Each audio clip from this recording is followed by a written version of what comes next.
Assalamualaikum warahmatullahi wabarakatuh. Selamat pagi. Hari ini kita lanjutkan kembali untuk basic tool dan pengesavean data. Yang pertama kita lanjutkan kemarin sudah dipakai mark Q ya, pakai M. Kemarin udah belajar kita misalnya mau seleksi kepala ini, tinggal di mark Q, misalnya kepalanya bentuknya kotak, atau di sini kamu bisa diklik tahan. Ya pilih elips, kalau misalnya bentuknya elips langsung bulat. Nah bedanya apa, nanti kita coba satu-satu.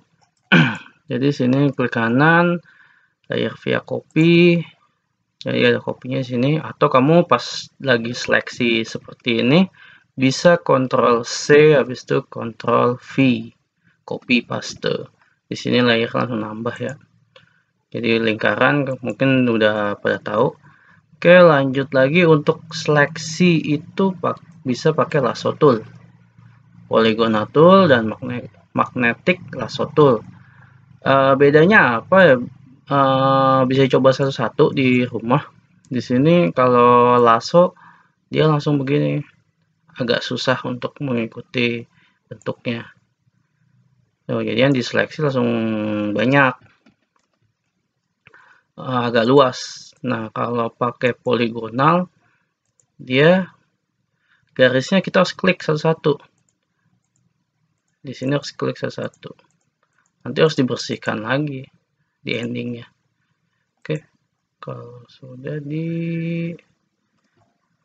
nah ini untuk nutupnya dia harus ada lingkarannya tuh di lasonya untuk menutup garis, baru dia mau seleksi. Kalau enggak, misal seperti ini, nggak ketemu nih titiknya, bulatannya di mana, dia nggak akan tahu kayak gitu. Dan poligonal kalau saya lebih suka pakai magnetik, kalau saya lebih suka pakai magnetik ya.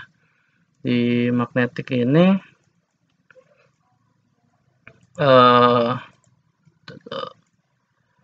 di magnetik dia ngikutin objeknya, cuman memang agak kesusahan dia karena kalau kita terlalu deket nanti bisa nggak pas ya, harus diklik juga sih, bantu klik pelan-pelan kalau magnetik, tapi dia bisa langsung ngikutin bentukan dari si objek tersebut, jadi harus pelan-pelan caranya. Oke, habis itu ada di sini magic quick selection sama magic wand. Kalau quick selection dia sesuai lingkaran mouse di sini langsung. Nah kalau kelebihan berarti harus di sini di minus, dikurangin, terus balikin lagi ke plus, atau kamu bisa klik alt pas lagi ini minus nih. Ini standar ada plusnya di tengah, saya pencet alt dia jadi minus, klik tahan ya altnya. Kalau sudah dilepas lagi dia jadi plus lagi, baru di copy paste, hasilnya seperti ini ya, kurang lebih lah. Jadi beda-beda ya hasilnya sini. Nah terus terakhir ini ya, magic wand. Kalau saya lebih suka pakai magic. Bedanya dia sih lebih rapih dibanding quick, tapi kita kalau mau plus nambahin seleksinya kita harus klik tahan shift. Jadi shiftnya diklik tahan di sini. Nah yang belum ke seleksi harus diklikin satu-satu. Kalau mau dikurangin klik tahan alt buat mengurangi yang diseleksi. Buat ditambahin klik tahan shift. Kalau sudah copy paste. Sini hasilnya kayak gini, karena ngetes doang seperti itu. Oke, itu untuk seleksi. Kalau objeknya susah banget bisa pakai pen tool di sini atau pencet P. Pen tool ini hampir sama dengan tadi yang di sini ya, poligonal. Dan ini agak panjang juga prosesnya karena kita mainnya per vertex gitu. Nah, untuk melakukan seleksi dengan pen tool, kita harus pilih yang di sini, pilih yang tengah. Pilih yang tengah, baru dibikin bentukannya.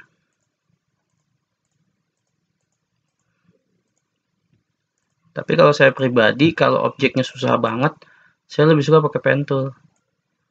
Jadi kalau udah, jadi kan banyak vertexnya nih. Nah, untuk memilih vertex, klik tahan, kontrol. Nah, kan jadi mouse putih. Mouse putih itu untuk menggerakkan vertex ini. Jadi sambil diklik tahan kontrolnya, pindahin vertexnya, pindahin satu-satu.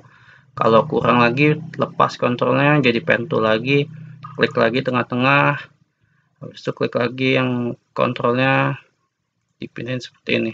Kalau mau vertexnya di sini jadi lengkung atau enggak, klik alt jadi seperti ini di pen tool. Nih, pas dideketin ke vertex dia jadi kayak segitiga seperti itu. Kalau kita klik, tarik, nah dia jadi buat garis lengkung. Buat pindahin titiknya ini lagi gimana, diklik lagi kontrolnya. Jadi coba-coba aja di rumah, bisa dilatih. Kalau nggak mau lagi, mau jadi nggak mau lengkung, mau balik ke vertex lagi, klik lagi alt, deketin, diklik, jadi kaku lagi kayak gini. Nih tambahin lagi, ntar ke sini dikakuin dulu, yang ini digedein misalnya buat kupingnya, ini deketin lagi sini, deketin lagi sini, terus sampai jadi. Kalau sudah dikontrol enter, jadi seleksi. Kalau objek seperti ini mungkin masih bisa dengan polygonal magnetic atau magic wand, tapi kalau misalnya yang ribet seperti ini contohnya, nah kalau ini saya lebih suka pakai pen tool. Jadi di zoom dulu satu-satu, di zoom terus pakai pen tool. Bebas sih sebetulnya, seleksi itu bebas. Terus lanjut lagi, untuk di yang Photoshopnya belum ada di atasnya penggaris nih, ruler, bisa pakai view terus ini atau Ctrl R. Kalau ini saya klik jadi hilang. Untuk munculin lagi view, ruler, garis ya. Nah, lanjut lagi, save data. Untuk meng-save data, standarnya kenapa kemarin saya nggak kasih tahu, karena kalian kan cukup tinggal file dan save di sini. Kalau sudah di editing, ini seperti yang tadi awal, ini bisa di save. Yang save langsung ke aslinya, atau pilih save as. Di save as, opsinya adalah PSD. PSD itu standar format untuk Photoshop. Kalau di AI apa CBR ya? Kalau di CorelDRAW CBR. Oke, nah kalau mau diganti tinggal di sini klik ganti formatnya, BMP misalnya, bitmap, JPEG jadi foto, terus yang sering dipakai itu apalagi ya, PNG. Jadi PNG itu kalau dihapus belakangnya langsung layar ya. Atau TIFF. TIFF ini untuk percetakan kelas tinggi lah, kelas berat, jadi ukurannya besar. Itu kalau kamu nyetak untuk ukuran baliho itu pakainya TIFF. File datanya gede nanti jadinya. Oke, ini misalnya PNG di sini. Kalau JPEG biasanya langsung di sini, langsung save. Terus di sini kualitasnya, kualitinya kamu bisa pilih, gedein, kecilin, maksimum 12. Di sini size-nya kan jadi gede nih. Tapi kalau mau height doang, jadi 82. Kalau mau low atau medium, jadi ukurannya bisa diatur kualitas fotonya di sini. Kalau sudah di OK, ya. Terus kalau PNG, save as PNG. Nah, terakhir dia tinggal pilih yang non aja. Terus OK kalau sudah. Terus kalau mau PDF, gimana nih? PDF di sini ada Photoshop PDF. Tinggal save. Pilih Photoshop PDF, save. Oke, loading. Kita tunggu dulu. Oke, kalau sudah oke. Nah, pilih high quality aja, nggak usah dipilih ini karena ke yang lain tuh untuk PDF tuh format PDF yang lama. Nah, di sini non juga sama. Ini Acrobat-nya nih, tentuin nih maunya pakai minimumnya untuk compatibility-nya di Acrobat yang versi terbaru atau yang lama. Kalau punya kamu yang lama ya nggak usah pilih yang baru, nanti nggak bisa dibuka. Terus di sini option preserve Photoshop editing capabilities. Jadi kalau mau diedit di masa yang akan datang, ini dicentang. Kalau misalnya nggak mau diedit, ini dihapus centangnya. Kayak gitu. Kalau sudah ini view, kalau ini kalau mau dibuka after saving, kalau udah save PDF itu buat PDF. Oke, sekarang lanjut ke mode untuk si foto yang tadi. Karena tidak diubah, itu masih format RGB. Di sini image mode, lihat di sini. Nah, standarnya adalah RGB color red, green, blue. Kalian sudah mungkin udah tahu ya di kelas 1 di mapel sebelumnya. Kalau RGB itu format warna untuk di komputer, jadi untuk digital RGB. Seperti kamu lihat foto sekarang nih RGB. Warnanya cenderung lebih terang kalau menurut saya. Nah, kalau buat percetakan, misalnya kamu mau mencetak foto ini, umumnya kamu harus ngubah dulu ke CMYK karena di percetakan itu biasanya pakai CMYK. Kenapa? Jangan tanya saya juga nggak tahu karena rata-rata mesin printer yang ada di dunia ini, di masyarakat, dimanapun pakai tintanya CMYK, jadi 4 tinta. Jadi menyesuaikan antara format foto di komputer dengan format foto mesin cetak. Jadi harus diubah dulu CMYK. Nah, ini ada perubahan sedikit kalau kamu bisa lihat. Ini saya Ctrl Z. Saya balikin aja CMYK. Lihat di bagian sini. Ini RGB masih agak terang. Pas CMYK dia agak redup warnanya. Tapi nggak apa-apa. Sebenarnya pas nanti dicetak sih ya nggak terlalu mempengaruhi banget ya. Karena memang seperti itu gitu. Kalau di print cetak jadi CMYK. Kalau misalnya RGB kayak gini di print, saya pernah dulu nyoba setelah diedit banyak, di macam-macam, pas di print tuh masih RGB, warnanya malah silau banget gitu, masih menyilaukan di mata, jadi harus diubah ke CMYK, warnanya lebih soft seperti itu. Nah, kalau mau hitam putih bisa di mode grayscale, terus discard. Jadi hitam foto, hitam putih. Ini kalau untuk langsung pencetakan. Kalau kamu udah fix selesai mau hitam putih langsung cetak ya bisa di grayscale.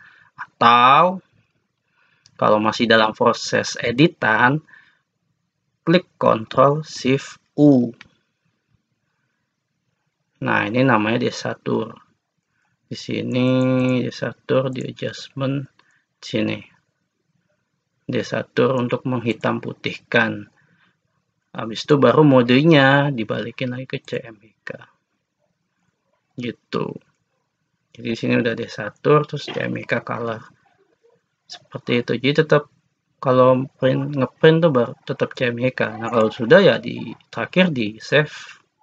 Save-nya mau apa? Formatnya Photoshop, Photoshop data format Photoshop untuk bisa diedit, atau JPEG atau TIFF atau PDF, terserah kamu.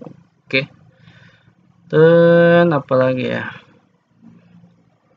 kita coba contoh yang lain, perbedaan antara CMYK dengan RGB.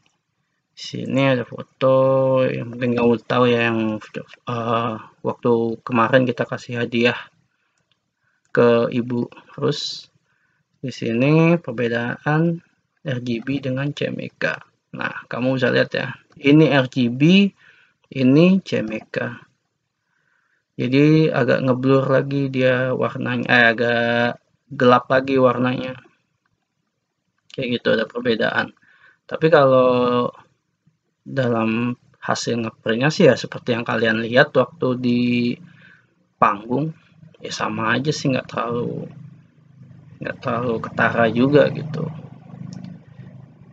Oke gitu. Jadi kalau diubah warna pas dibalikin pas diubah jadi CMYK, jangan ngerasa kayak kok warnanya jadi gelap ya gitu ya. Ya nggak apa-apa sih, karena memang tempat print tuh ya bisanya CMYK. Kayak gitu. Kalau di Corel Draw itu biasanya dia sudah CMYK standarnya. Makanya aplikasi Corel itu paling banyak ditemukan di tempat percetakan. Seperti itu.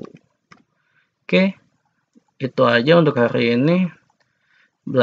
Kita belajar untuk tool basic sama pengsavean data tergantung dengan penggunaannya.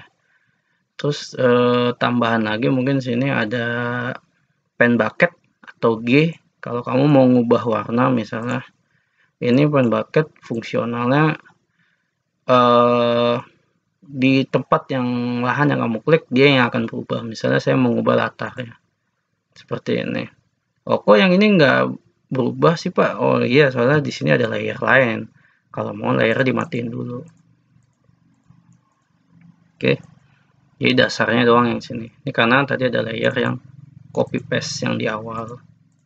Yang ini yang ellipse. Dia dimatiin. Nah, ini berubah jadi seperti ini, pen bucket. Mau ganti lagi ya, ganti lagi aja warnanya. Kalau mau ganti background, kemarin pas bikin CV, kayaknya pasti udah pada tahu ya. Dan klik tahan di sini, ada namanya gradient tool. Nah, kalau gradient tool ini ada pilihannya untuk warna gradasi. Ya, di sini kamu bisa pilih, misalnya kamu milih yang saya nih, di sini ada yang pelangi nih. Nah, itu bisa diklik 2 kali. Di sini ada pilihan warnanya apa aja. Kalau mau diganti ya silahkan. Kalau enggak mau pakai basic standar dari dia juga silahkan. Nah, cara mainnya gimana? Di sini ada macam-macam tipenya.